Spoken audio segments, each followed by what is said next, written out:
हे दोस्तों, हमारे चैनल पर आपका फिर से स्वागत है। आज हम एक दिलचस्प टॉपिक में उतर रहे हैं, बायोलॉजिकल क्लासिफिकेशन। यह टॉपिक इस बारे में है कि साइंटिस्ट्स लिविंग थिंग्स को कैसे कैटेगराइज करते हैं। तो चलिए शुरू करते हैं। लिविंग ऑर्गेनिजम्स को कॉमन कैरेक्टरिस्टिक्स के बेस पर अलग अलग कैटेगरीज में बांटा गया है। यह सिस्टम हमें धरती पर लाइफ की इतनी बड़ी डाइवर्सिटी को समझने में हेल्प करता है। मेन कैटेगरीज या किंगडम्स में जानवर, प्लांट्स, फंगी और माइक्रो ऑर्गेनिजम्स शामिल हैं। चलिए हर किंगडम को थोड़ा और करीब से देखते हैं। सबसे पहले हमारे पास जानवर हैं। छोटे कीड़ों से लेकर बड़ी बड़ी व्हेल तक जानवर बहुत डाइवर्स होते हैं। इस बटरफ्लाई और एक शेर की इमेज को देखिए। वे अलग लग सकते हैं, लेकिन वे दोनों एनिमल किंगडम से बिलोंग करते हैं। देखिए वे अपने एनवायरनमेंट के साथ कैसे इंटरेक्ट करते हैं। जानवर एक दूसरे पर और इकोसिस्टम पर डिपेंड करते हैं। है ना यह दिलचस्प? अगला हमारे पास प्लांट्स हैं। वे धरती पर लाइफ के लिए बहुत जरूरी हैं। यहाँ एक सनफ्लावर और एक बड़े रेडवुड ट्री की शानदार इमेज है। दोनों प्लांट्स हैं, लेकिन नेचर में उनके अलग अलग पर्पस हैं।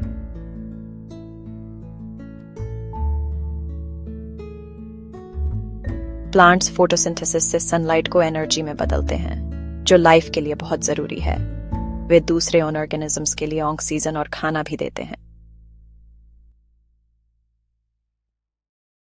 फिर हमारे पास फंगी हैं। वे प्लांट्स या एनिमल्सों की तरह नहीं दिख सकते, लेकिन वे ऑर्गेनिक मैटर को तोड़ने में एक बहुत इंपॉर्टेंट रोल प्ले करते हैं। मशरूम की इस इमेज को देखिए। वे इकोसिस्टम में न्यूट्रिएंट्स को रिसाइकल करने में हेल्प करते हैं।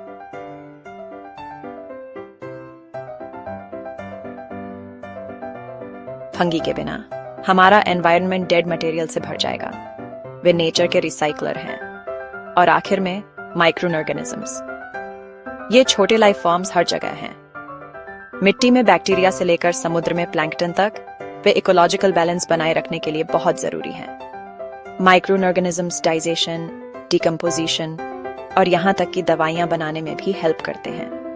वे छोटे हो सकते हैं, लेकिन उनका बहुत बड़ा इम्पैक्ट होता है। इससे पहले कि हम जाएं, चलिए एक किंगडम को थोड़ा और एक्सप्लोर करते हैं, जानवर। क्या आप जानते हैं कि साइंटिस्ट्स एनिमल्सों को फाइला नाम के ग्रुप्स में क्लासिफाई करते हैं? उदाहरण के लिए कॉर्डेट्स में वे सभी जानवर शामिल हैं जिनकी रीढ़ की हड्डी होती है, जैसे ये डॉल्फिन। दूसरी ओर हमारे पास जेलीफिश और स्टारफिश जैसे इन्वर्टेब्रेट्स हैं। हर फाइलम की अपनी यूनिक खासियतें होती हैं, जो एनिमल किंगडम के अंदर अविश्वसनीय विविधता को दिखाती हैं। चलिए अडेप्टेशन के बारे में बात करते हैं। जानवर अपने एनवायरनमेंट में सरवाइव करने के लिए इवॉल्व होते हैं। उदाहरण के लिए आर्कटिक फॉक्स को देखिए। उसकी मोटी फर उसे ठंड में गर्म रखती है, जबकि गिरगिट अपने आसपास के एनवायरनमेंट में घुलने के लिए रंग बदल सकता है। अडेप्टेशन सर्वाइवल के लिए बहुत जरूरी है, और यह दिखाता है कि लाइफ कितनी इंटरकनेक्टेड है। अब चलिए अपना ध्यान प्लांट किंगडम पर शिफ्ट करते हैं। प्लांट्स बहुत दिलचस्प होते हैं। क्या आप जानते हैं कि प्लांट्स की 300,000 से भी ज्यादा स्पीशीज हैं? हर एक की अपनी यूनिक खासियतें होती हैं। उदाहरण के लिए एक कैक्टस को लीजिए। उसका मोटा तना पानी को स्टोर करता है, जिससे वह सूखे एनवायरनमेंट में भी सरवाइव कर पाता है। वहीं ट्रॉपिकल प्लांट्स की पत्तियां अक्सर चौड़ी होती हैं, ताकि वे ज्यादा से ज्यादा सनलाइट ले सकें। फंगी को नजरअंदाज नहीं करना चाहिए। वे हमारे इकोसिस्टम में एक सरप्राइजिंग रोल प्ले करते हैं। कुछ फंगी प्लांट्स के साथ सिम्बियोटिक रिलेशनशिप बनाते हैं, जिससे उन्हें मिट्टी से न्यूट्रिएंट्स लेने में हेल्प मिलती है।